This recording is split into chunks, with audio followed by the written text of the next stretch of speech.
शिक्षक शिक्षा के जिज्ञासुओं नमस्कार। आपका स्वागत है डॉक्टर पवन शुक्ला एजुकेशनलिस्ट के यूट्यूब चैनल पर। आपको ज्ञात ही है कि हम लोग अपने चैनल पर शिक्षा शास्त्र विषय की चर्चा करते हैं। शिक्षा शास्त्र क्या है इसके बारे में मैं प्रतिदिन एक लाइन जरूर कहता हूँ कि यह व्यवहार निर्माण का एक विज्ञान है कि व्यवहार निर्माण किस प्रकार से किया जाए। आपको ज्ञात ही है कि व्यवहार निर्माण के लिए दार्शनिक आधार प्राप्त होने चाहिए और उन आधारों को मनोवैज्ञानिकता और तकनीकी ऐतिहासिकता के द्वारा यथार्थ रूप में लाया जाता है। तो आपको ज्ञात ही है कि हम लोग जो है अभी अपने चैनल पर शैक्षिक विचारकों का अध्ययन कर रहे हैं, जो कि शिक्षा के दार्शनिक पृष्ठभूमि के अंतर्गत आएगा। इसमें हम लोग इस समय आज एक नए महान दार्शनिक, महान कवि, महान व्यक्ति, ऋषि गुरुदेव रविन्द्रनाथ टैगोर का अध्ययन आज के वीडियो के अंक में करेंगे। तो आज का जो हमारा प्रकरण है वह है गुरुदेव रविन्द्रनाथ टैगोर का विश्व दर्शन एवं शिक्षा। गुरुदेव रविन्द्रनाथ टैगोर के बारे में थोड़ा सा जान लेना जरूरी है। वे एक बहुत ही संपन्न और समृद्ध परिवार में पैदा हुए थे। उनके पिता जो देवेंद्रनाथ टैगोर थे, वे स्वयं एक समाज सुधारक थे और उन्होंने इनको पढ़ाने का भरपूर प्रयास किया। अच्छे से अच्छे विद्यालयों में मॉन्टेसरी और जो पब्लिक स्कूल उस समय नॉर्मन जैसे स्कूल थे कलकत्ता में, वहाँ उन्होंने पढ़ाने का प्रयास किया। इनका जन्म 6 मई 1861 को हुआ था, लेकिन वे किसी भी शिक्षा संस्थान में अपने आप को समायोजित न कर पाए। कुछ दिन बाद वे एक संस्था से दूसरी संस्था में जाते रहे। तो उनके पिताश्री ने इनके अध्ययन के लिए अच्छे शिक्षकों को ही घर पर पढ़ाने के लिए नियुक्त किया। काफ़ी हद तक इनका जो शिक्षण था, जो भी इनकी शिक्षा थी, वह इनके स्वयं के प्रयास से थी। ये 2 बार यूरोप भी अध्ययन करने के लिए गए, लेकिन ये दोनों बार वहाँ न रुक सके, क्योंकि जो एक ढंग से शिक्षा की उस समय बाध्यताएं थी, जो भी कह सकते हैं आप विकृतियाँ थीं, गुरुदेव रविन्द्रनाथ टैगोर को वे स्वीकार्य न थी और उन्होंने सबको त्याग दिया। तो उनका जन्म 6 मई 1861 ईस्वी में होता है कोलकाता में, और वे 8 वर्ष की अवस्था से ही रचना का कार्य प्रारंभ कर देते हैं। गुरुदेव रविन्द्रनाथ टैगोर को एक कवि के रूप में, एक समाज सुधारक के रूप में, एक दार्शनिक के रूप में, एक ऋषि के रूप में बहुत ही महत्वपूर्ण स्थान मिला है। भारत और विश्व में इनको महत्वपूर्ण स्थान मिला है। इनको नोबेल पुरस्कार भी प्राप्त हुआ है साहित्य में, साहित्यकार के रूप में, गीतांजलि नामक इनकी रचना पर। तो इस वीडियो में हम इनके कुछ जो लेखन के कार्य हैं, सबसे पहले उनको देखते हैं। तो जन्म 1861 में होता है और 8 वर्ष की अवस्था से 69 से ही वे रचना शुरू कर देते हैं। 81 ईस्वी में 1881 ईस्वी से वे मासिक पत्रिका भारती में, 1881 से लेकर 91 तक वे भारती नामक मासिक पत्रिका में लिखते थे। 1891 से 1805 तक, 1895 तक साधना नामक पत्रिका में उन्होंने लिखा।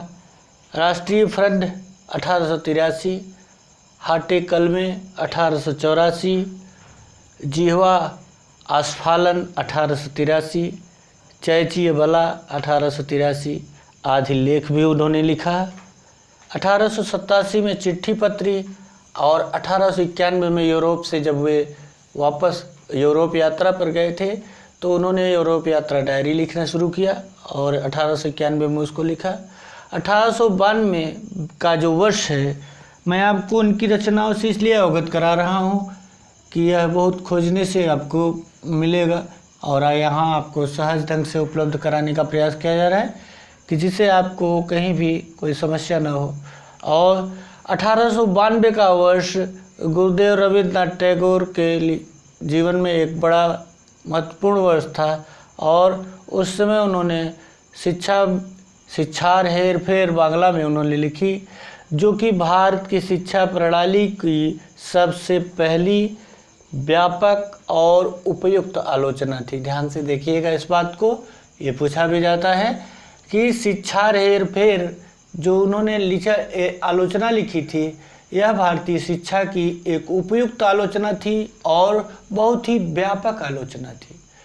क्योंकि मैंने आपको प्रारंभ में ही बताया कि गुरुदेव रविन्द्रनाथ टैगोर जी किसी भी शिक्षा संस्थान में वो अध्ययन न कर सके, वहाँ पर उनको जो बाध्यताएं उनको थी कि वे उस बाध्यताओं को स्वीकार न कर सके। कितना भी अच्छा इस विश्वविद्यालय रहा हो, चाहे ओरिएंटल मॉन्टेसरी स्कूल रहा हो, चाहे वो नॉर्मल स्कूल रहा हो, उन सब को वे ज़्यादा देर तक झेल न पाए, क्योंकि जो उस समय की कृत्रिमताएं थी, जो उसमें जटिलताएं थी, जो उसमें कह सकते हैं आपकी अनुशासन के नाम पर जो तमाम विसंगतियां उन्होंने महसूस की, उन सब को उसी समय से वे अनुभव करने लगे थे जब वे बाल्यकाल में अध्ययन करना प्रारंभ किए थे। और उसका ही एक जब बृहद आकलन हुआ सहयोग, और जब भारत में स्वतंत्रता के लिए लड़ाइयाँ शुरू हुई और इस तरह के बातें आई, तो उसमें वो सब लिखने के साथ साथ उनका जो शिक्षा के संदर्भ में 1892 का जो वर्ष था, उसमें उन्होंने शिक्षा हेर फेर का जो लेख लिखा, यह बहुत ही महत्वपूर्ण कदम था और यहाँ से उन्होंने शिक्षा शास्त्री के रूप में अपने आप को स्थापित करना प्रारंभ किया।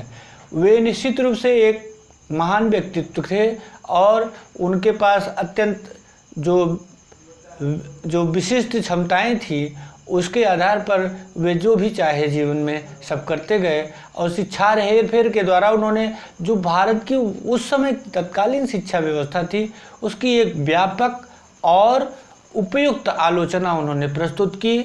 उसके बाद 1864 से लेके 94 से लेकर 1902 तक ईस्वी तक उन्होंने चित्रा, अब यहाँ देख रहे हैं ना, चित्रा है, चैताली है, चैताली काथा और काहिनी, चित्रा, चैताली काथा, काहिनी, कल्पना और नैवेद्य, एक काव्य ग्रंथों की रचना की 1901 तक।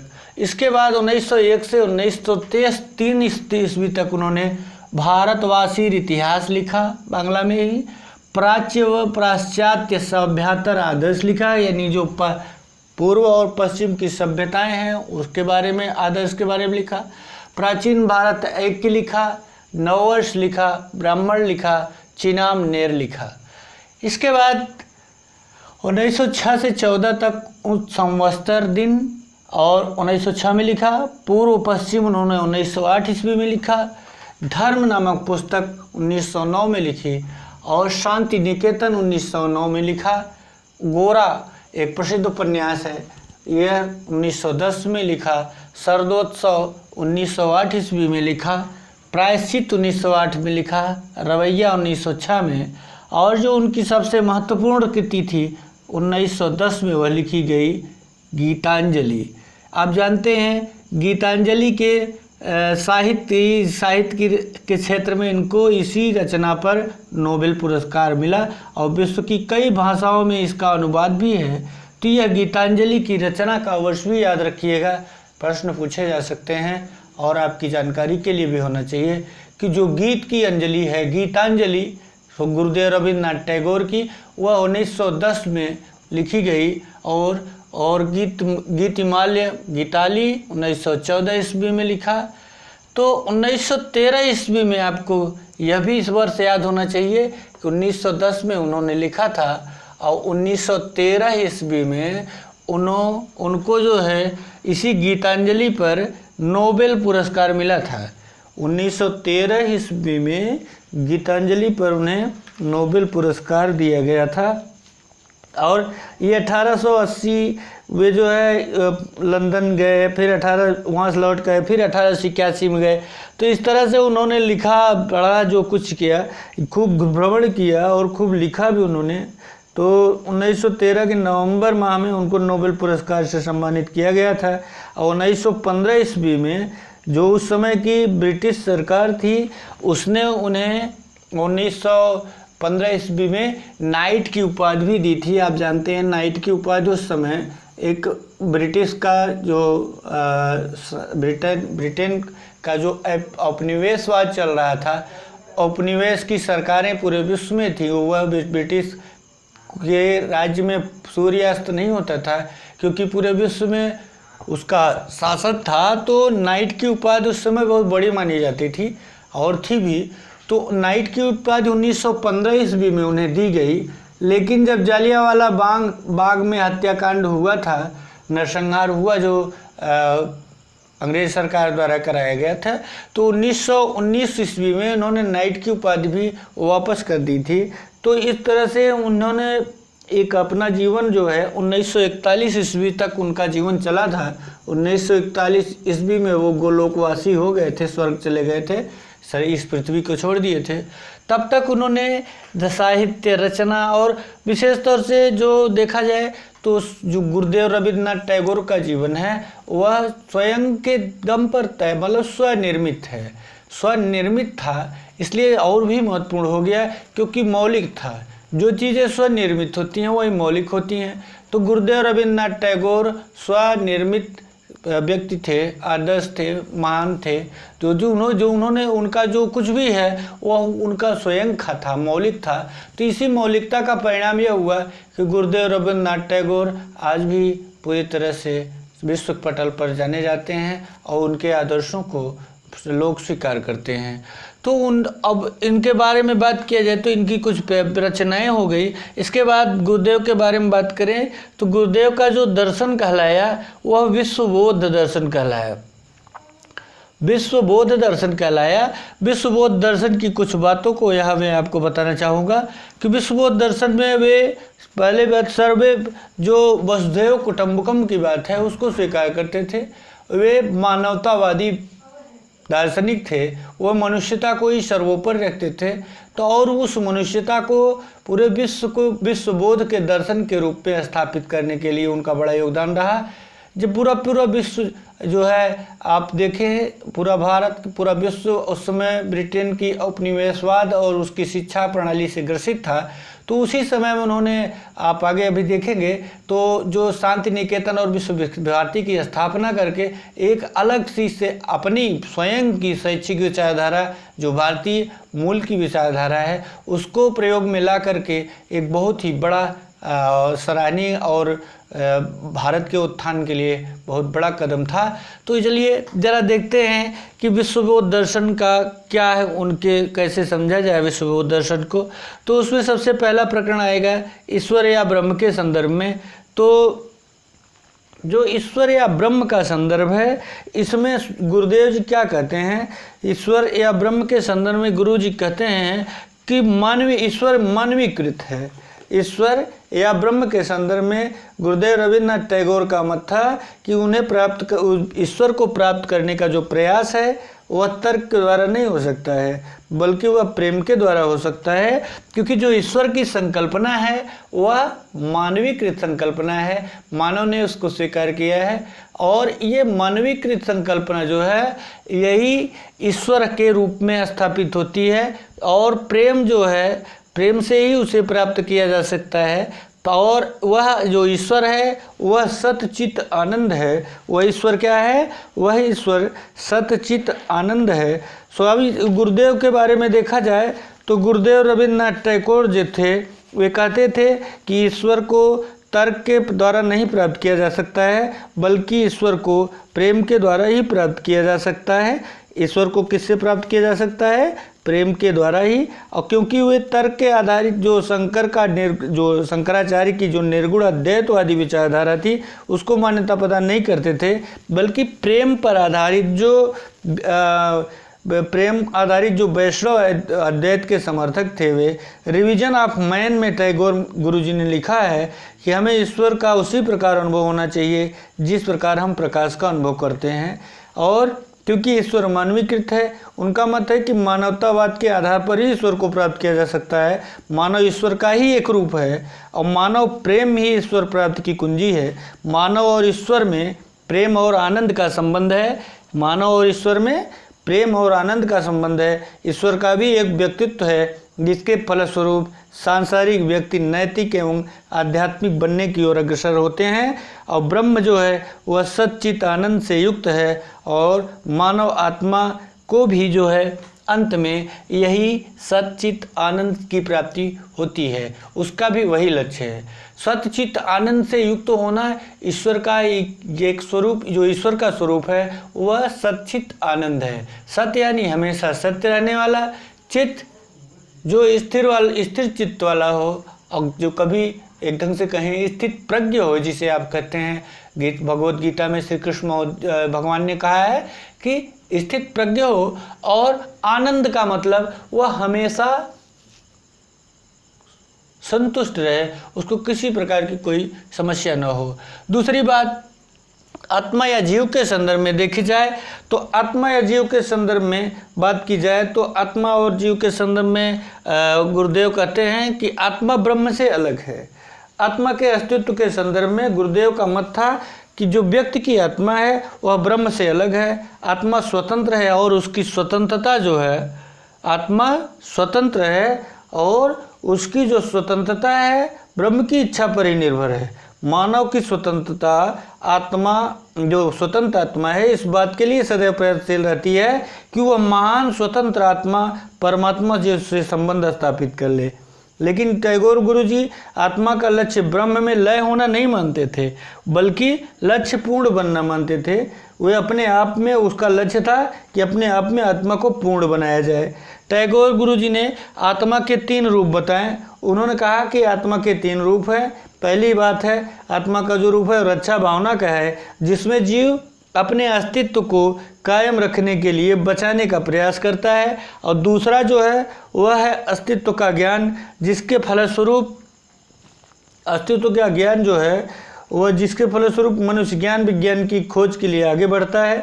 और तीसरा जो रूप है वह है आत्मा अभिव्यक्ति का। आत्मा अभिव्यक्ति का रूप है वह व्यापक मानवतावादी दृष्टिकोण होता है, क्योंकि आत्मा व्यक्ति इसके आत्मा व्यक्ति के परिणाम स्वरूप मनुष्य जो है विभिन्न रूपों से अपना जो सायुज्य है और सामीप्य स्थापित करता है। मानव आत्मा जो है स्थिति रूप में है और इस रूप में जीव अपनी संकीर्णता और सार्थकता को त्याग देता है और व्यापकता को धारण करता है। इसलिए जो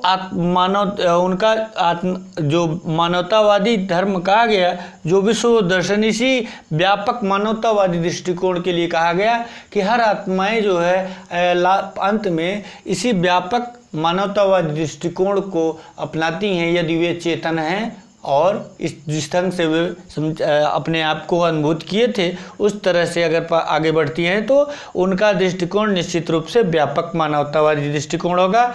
और तीसरी बात जो थी वो सत्य के संदर्भ में थी। गुरुदेव कहते हैं कि जो परम तत्व है वही सत्य है। वो कहते हैं कि संसार का जो सत्य है उसके विभिन्न जड़ पदार्थों में नहीं है, बल्कि जो विभिन्न जड़ पदार्थ आपके समक्ष दिखाई दे रहे हैं उन जड़ पदार्थों में जो एक रूपता है, जो एक समानता है, उसमें भले भिन्नता दिखाई दे रही हो लेकिन उसमें कुछ ऐसी बातें हैं, कुछ ऐसा उभयनिष्ठ है, कॉमन है जो सब में है। और वह क्या है? वही परम तत्व है। क्योंकि संसार का जो साधारण ज्ञान है वह केवल तथ्यात्मक है, लेकिन परम तत्व को जानना यही वास्तविक सत्य है। और सत्य ज्ञान की प्राप्ति हेतु प्रेम अति आवश्यक है। यह प्रेम कृत्रिम नहीं होना चाहिए, बल्कि जो प्रेम है वह स्वाभाविक होना चाहिए। प्रेम कृत्रिम और स्वाभाविक कैसे होता है इसका तो अंतर आप एक उदाहरण से जान सकते हैं कि जो आपका माता का जो प्रेम है वह स्वाभाविक है, वह आपकी माँ हो या फिर किसी पशु पक्षी की माँ हो या किसी भी संसार के अस्तित्व की माँ हो, तो जो माँ का प्रेम होता है वह वास्तविक होता है। और जो दूसरे प्रेम हो सकते हैं उनमें कृत्रिमता होती है। तो प्रेम जो होगा वह अगर वास्तविक हो गया, स्वाभाविक होगा, तभी जो है वह परम तत्व को जान पाएगा और तभी वह मानवीकृत रूप में सत्य को स्वीकार कर सकेगा। और चौथी बात देखी जाए तो जगत एवं प्रकृति के संदर्भ में है। तो जगत के संदर्भ में गुरु जी का मत है, जगत जो है यह ब्रह्म का रूप है। जगत ब्रह्म का रूप है। इसका ये क्यों ब्रह्म का रूप है? क्योंकि टैगोर गुरु जी ने बताया कि जो सत्य और असत्य हैं ये माया के कारण दो रूप होते हैं, और जगत वास्तविक है एवं आत्मबोध और आत्म विकास का साधन है। संसार के जो विभिन्न रूप दिखाई देते हैं वे प्रकृति हैं, और प्रकृति के समस्त अंगों का जानना जो है वह मानव का धर्म है। और जो ब्रह्म है वह सच्चित आनंद है, और वही ब्रह्म का रूप ही इस संसार में जो है यह जगत एवं प्रकृति के रूप में दिखाई देता है। और प्रकृति व मनुष्य दोनों को ईश्वर जोड़े हुए है। ईश्वर की जो संकल्पना है वह एक ढंग से समझिए तो वह इस सृष्टि के जो आपके जो हिंदू धर्म की जो सनातन धर्म की संकल्पना है कि ब्रह्मा विष्णु महेश, ब्रह्मा सृष्टि की रचना करने वाले हैं, विष्णु सृष्टि का पालन करने वाले, और महेश यानी शंकर जी जब आवश्यकता पड़ेगी तो सृष्टि में परिवर्तन यानी संहार करने वाले हैं। तो ये सत्य चित्त आनंद का जो तीनों शब्द है, ये तीनों शब्द सतगुण, रजगुण और तम गुण के स्वरूपों यानी ब्रह्मा विष्णु महेश के रूप में यहाँ भी उन्होंने स्वीकार किया है। क्योंकि प्रकृति व मनुष्य को जो जोड़ने का कार्य है वो ईश्वर का है। गुरुदेव कहते हैं कि जो ईश्वर है वही इस संसार को और इस संसार के समस्त प्राणियों को, इसके समस्त अस्तित्वों की जो दशा दिशा है उसके कार्य कारण के सिद्धांत है, सबको बनाने वाला, सबको जोड़ने वाला है। उसका अगली बात उनकी है नैतिकता के संदर्भ में। तो नैतिकता के संदर्भ में बात की जाए तो जो गुरुदेव का धर्म है वह मानव प्रेम मात्र है। और वे कहते हैं कि जो स्वर्ग है, स्वर्ग यही है, मेरे शरीर में है, मेरे प्रेम में है, मेरे आनंद में है और मेरे दुख में है। ध्यान से समझिएगा इस बात को। गुरुदेव कहते हैं कि स्वर्ग यही है, मेरे शरीर में, मेरे प्रेम में, मेरे आनंद में और मेरे दुख में। क्योंकि जो नैतिकता की बात करते हैं तो नैतिकता का जब बात करेंगे तो गुरु जी का जो बात है उसमें आपको स्पष्ट रूप से समझ में आएगा कि धर्म जो है वह मानव प्रेम है। और धर्म को व्यापक अर्थों में अगर देखा जाए तो धर्म केवल धार्मिक नेताओं के संदेश नहीं है, बल्कि यह काल और प्रकृति से प्राप्त आनंद है और संस्कृति एवं ज्ञान की प्राप्ति में है, और संसार के जो दलित वर्ग की सेवा में है। नैतिकता के संदर्भ में आप बात करें तो इनका विचार बहुत ही सुलझा हुआ है। उनका मत है कि पशु का जीवन नैतिकता से रहित होता है, लेकिन मनुष्य में नैतिक आधार अवश्य होना चाहिए। नैतिकता जो है मानव को सभ्य बनाती है। लोग सुखानुभव के कारण नैतिकता को स्वीकार नहीं करते।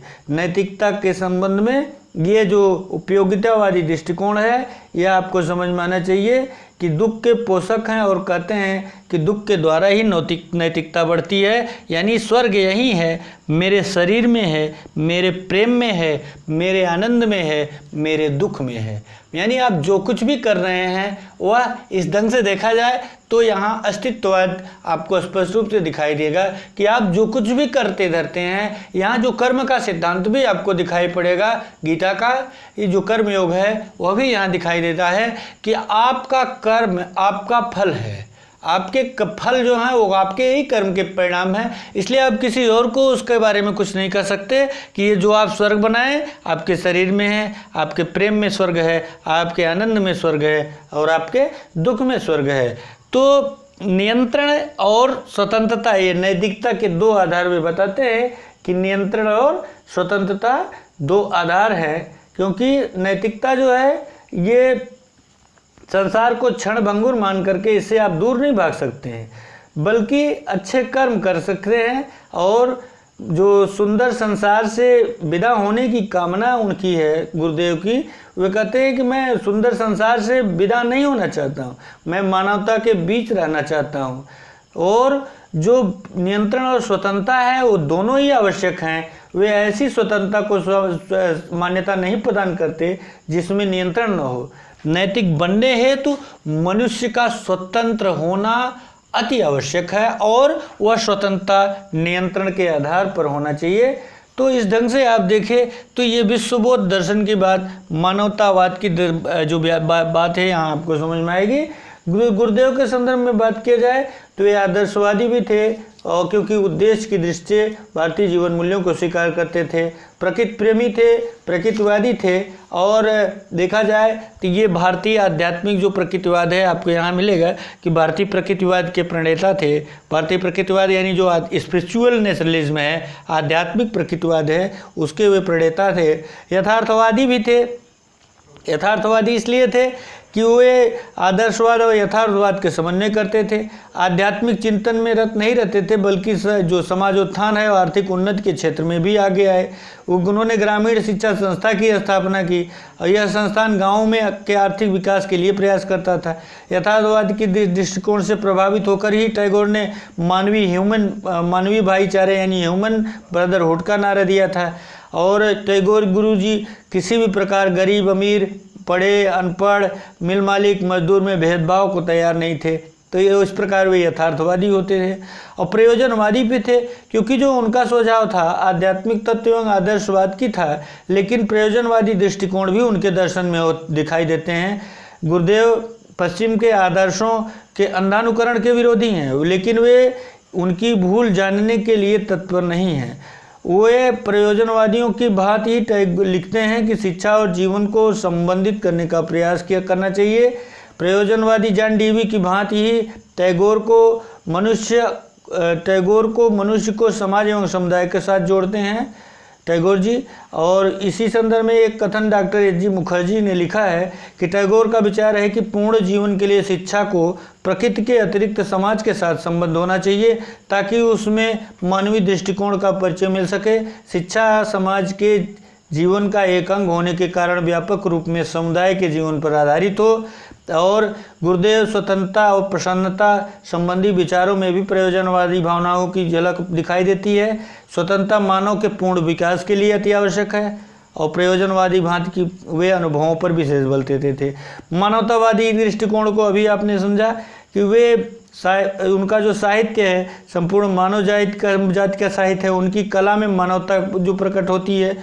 वे कहते थे कि मनुष्य की पहले से अधिक व्यापक क्षेत्र में, अधिक गहरे अस्थायी भाव में और अधिक भक्तिपूर्ण बल में एकता की अनुभूति होनी चाहिए। ये संदेश कोई कहते हैं मैं तो मानवता के हृदय में वास करने का इच्छुक हूँ। वे ये जो बातें कर रहे हैं ये इनके विश्वबोध दर्शन के संदर्भ में है। जनतंत्रवाद की बात करते थे कि जनतंत्रवाद में वे किसी भी पढ़े लिखे और अनपढ़ या फिर अमीर गरीब में कोई भेद नहीं करना चाहते थे, किसी भी प्रकार स्वीकार नहीं करते थे। वो चाहे ग्रामीण हो चाहे शहरी हो, वो सबके उत्थान की बात करते थे। तो इस प्रकार से इनके जो नए दर्शन की गुरुदेव की स्थापना हुई जिसे विश्वबोध दर्शन कहा जाता है। अब विश्वबोध दर्शन के बाद जरा सा हम इनकी शिक्षा के संदर्भ में बात करते हैं कि गुरुदेव शिक्षा के संदर्भ में क्या कहते हैं। गुरुदेव शिक्षा का जो मूल लक्ष्य है उसको साविद्या या विमुक्तय के रूप में स्वीकार करते हैं। अब उसके अर्थों की व्याख्या आदर्शवाद, प्रकृतिवाद, प्रयोजनवाद के अनुसार आप देख सकते हैं कि वही विद्या है जिससे मोक्ष की प्राप्ति मिले, मुक्ति मिले। गुरुदेव कहते हैं कि संपूर्ण शिक्षा वही है जो संपूर्ण सृष्टि से हमारे जीवन का सामंजस्य स्थापित करे। क्या है? संपूर्ण शिक्षा वही है जो संपूर्ण सृष्टि से हमारे जीवन का सामंजस्य स्थापित करे। और भारतीय प्रकृतिवाद के ये प्रणेता थे जिसे भारतीय प्रकृतिवाद को आध्यात्मिक प्रकृतिवाद भी कहा जाता है। अब बोलपुर के समीप 1901 में उन्होंने शांति निकेतन की स्थापना की थी जो विश्व भारती के रूप में 22 सितंबर 1901 को उन्होंने विश्व भारती की स्थापना की। विश्व भारती का जो मानववाद है, जो विश्व एकता है, जो सृजनात्मकता है, जो कलात्मक अभिव्यक्ति है, जो स्वतंत्रता है, सौंदर्य बोध है, प्राकृतिक जीवन है, ये भारत की शिक्षा के आदर्श थे। जब पूरा विश्व, हमने कहा ना कि जब पूरा विश्व का, भारत नहीं पूरा विश्व इसलिए कर रहे हैं कि पूर्वा ब्रिटेन का उपनिवेशवाद चल रहा था और मैकाले की शिक्षा नीति भारत में उस समय प्रफुल्लित हो रही थी। उसी समय 1921 ईस्वी में 1901 से ही उनका प्रयास था और वो प्रारंभ हो गया, उसको भी उपेक्षित नहीं किया जा सकता। जिसमें आप जाइएगा तो शांति निकेतन में देखिए तो वृक्षों के चारों तरफ बच्चों के बैठने के लिए सीमेंटेड बेंच बनाई गई हैं।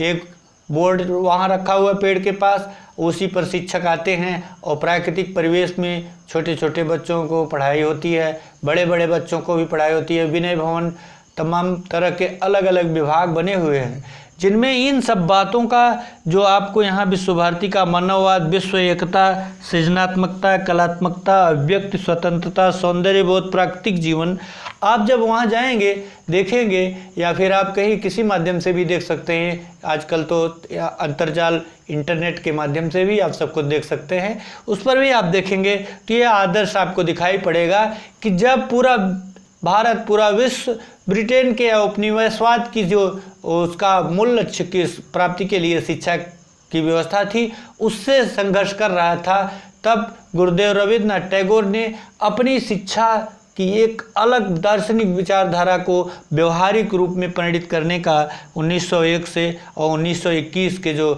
शांति निकेतन और विश्व भारती की स्थापना थी उसके द्वारा उन्होंने पूर्ण की थी। तो शिक्षा के संदर्भ में वे कहते भी थे कि शिक्षा उसी प्रकार है जैसे आप किसी पौधे को बढ़ने के लिए और उसको विकसित होने के लिए अच्छी खाद, अच्छी हवा, अच्छा प्रकाश और बाहरी खतरों से उसकी सुरक्षा कर सकते हैं, लेकिन उसका विकास किस तरह होना है इसको आप नहीं तय कर सकते। उसी तरह बालक की शिक्षा के भी संदर्भ में है। गुरुदेव को आदर्शवादी, प्रयोजनवादी, प्रकृतिवादी, यथार्थवादी, मानववादी, जनतंत्रवादी सभी विचारधाराओं में आप देख सकते हैं, क्योंकि जो गुरुदेव का लक्ष्य था वह मूल लक्ष्य था कि जो मानवता है उसका कल्याण हो सके। और आप जानते ही हैं कि कोई भी विचारधारा है उसका लक्ष्य है मानवता का कल्याण, लेकिन जब वे विचारधाराएं आगे बढ़ती हैं तो कहीं संकुचित हो जाती हैं। इसी संदर्भ में स्वामी जी का, गुरुदेव रविन्द्रनाथ टैगोर का जो दृष्टिकोण है ये व्यापक है, इसीलिए उनके दर्शन को विश्वबोध दर्शन कहा जाता है। और इस विश्वबोध दर्शन का जो प्रभाव है उनकी शिक्षा की परिभाषा, शिक्षा के उद्देश्य, विद्यालय की संकल्पना, शिक्षक की संकल्पना, छात्र की संकल्पना, अनुशासन आदि विभिन्न तथ्यों पर भी दिखाई पड़ेगी, जिसको आप अगले वीडियो के अंक में आप देखेंगे, हम आप समझेंगे, जानेंगे। आप जो भी बातें पूछना हो, कहना हो, आप कमेंट बॉक्स में आइए, आपका स्वागत है। मैं पूर्णतः संतुष्ट करने का प्रयास करूँगा। और आप चैनल को लाइक करने, शेयर करने, सब्सक्राइब करने पर भी विचार कर सकते हैं। धन्यवाद, नमस्कार।